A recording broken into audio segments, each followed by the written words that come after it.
Okay. I don't know how. Let's try and put some more light on the situation. Yeah, I'm out in the middle of nowhere. I'm on the Seleng. Jesus.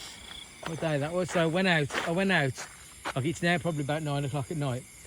Went out with the two kids, with our little Dang and then his cousin, 13-year-old girl. We went out to go for a walk. Could walk all these farm lanes, right? Big walk all the way around, right? So we come down to here, and we get here, and they say, "Oh, look, there's anything here." Let's walk down.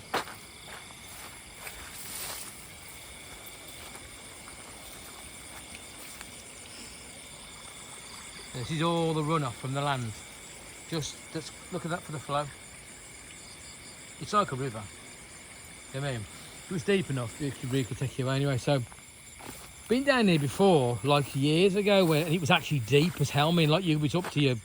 You know what I mean? There was that much water, but I don't understand why it's not so deep anymore, because it's really rained lately. I mean, like just raining all night. Beautiful. So yeah, so we come down and they say, "Oh, come here long nam," which means can we get in the water? And I was like, look, time's getting on. We're going to be wasting time to get back. We're walking, like, you know what I mean? And we've got another sort of like in that direction there. We've got, you know, a good 20 minutes walk. And I said, they went, "Oh, come on." I went, "Oh, come on, let's go then," right? So then we get in, right? As I say, it used to be up to the banks.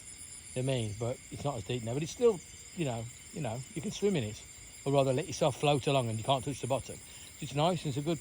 So we went all the way down. The dogs are following us. Well, by the way, I had all the dogs with us on this run. About 5 or 6 dogs. So we're going all the way down, and then so we get quite far down. And then Dang, out of nowhere, he's the one. "Oh, I want to play in the water." It starts to get a bit deep for him. It's only up to my, like, say, waist. For him, it's like, "Oh man, that's so deep." He starts crying, "I want to go back," and everything. He just went panics, which is, I tell you, I like that. I like the fact that he's scared of everything, because it means he's safe. And I don't want him like some of these kids. They're driving motorbikes, they're doing loads of fucking stupid shit. So I'm like, yeah, so I'll shout as a good shout to him, saying, "Don't be stupid, it's nothing, let's carry on," right? Because he wants to go back, right? And I'm like, so eventually we had to get out. The thing is, though, one of the dogs, I was constantly looking at, like, have we got this dog, have we got that dog? Because they're running on the banks. Some are swimming in the water. Some are swimming and running back up the banks again, you know what I mean? Because there's farmland on both sides of different people's farmland as you go, right? And he's like, this, anyway, he says, "Oh, got to get out. Anyway, we found a spot where we could get out. So there's a little bit of a bridge. So we climbed up and then we got out, walked up to the road. I said, "Dang, but basically it was starting to go dark a little bit, and this 13-year-old wouldn't walk back with Dang on his own. So I had no choice but to either say, "No, we're going back in, you stay in, I'll go back into the water and get this dog," right? The one dog, Beagle, right? And he's a lovely dog, he is. And, or was, depending on how this story ends. And then yeah, so I had no choice but to walk all the way back home. We walk all the way back home, right?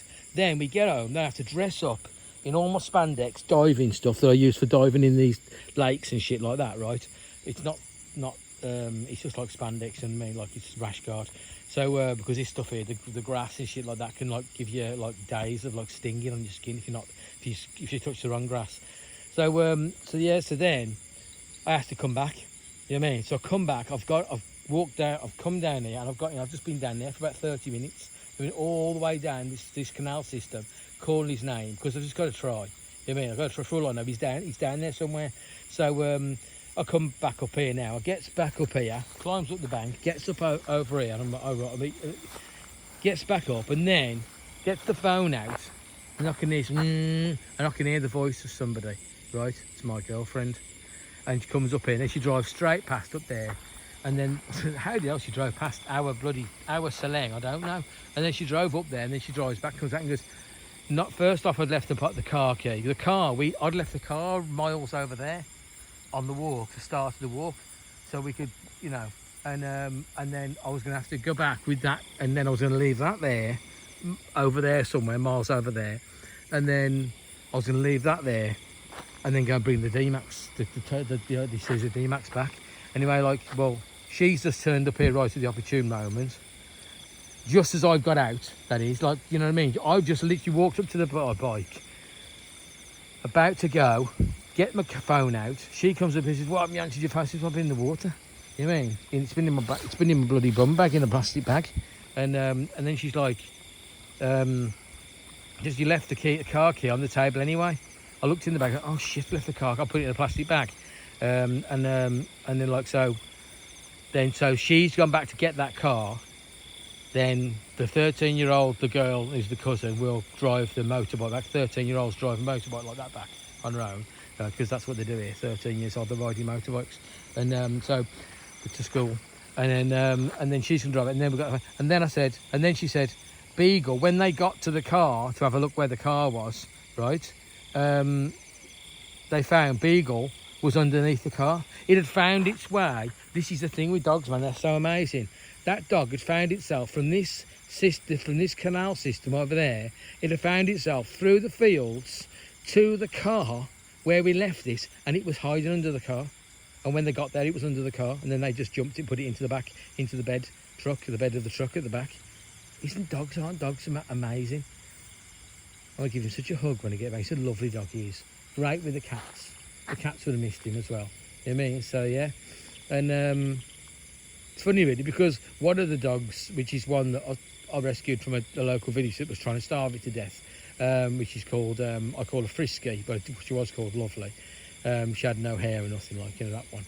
And had mange. And we took her to the vets today.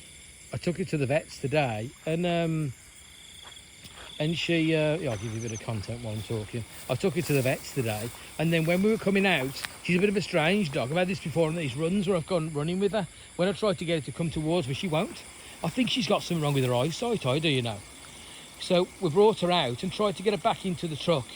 She wouldn't get in the truck, she wouldn't come to me, and I was like, well, this was going on for about like 2 or 3 minutes. I was like, 2 or 3 minutes is a long time to try and capture a dog that's yours, that you've spent a lot of money on, had it neutered, give it food every day, and you're thinking, you're taking the piss. Well, I'll forget that. If you don't come now, I'm going. I did. Just got in the car and truck and drove off. You know what I mean? It ran after us for a bit. Then I stopped, and it wouldn't come back into the car. I forget it. I drove off. Then the vet phones me. He says the dog's come back to the vets. So we went back, and luckily it stopped. It stayed still long enough to grab it by the scruff of the neck, and then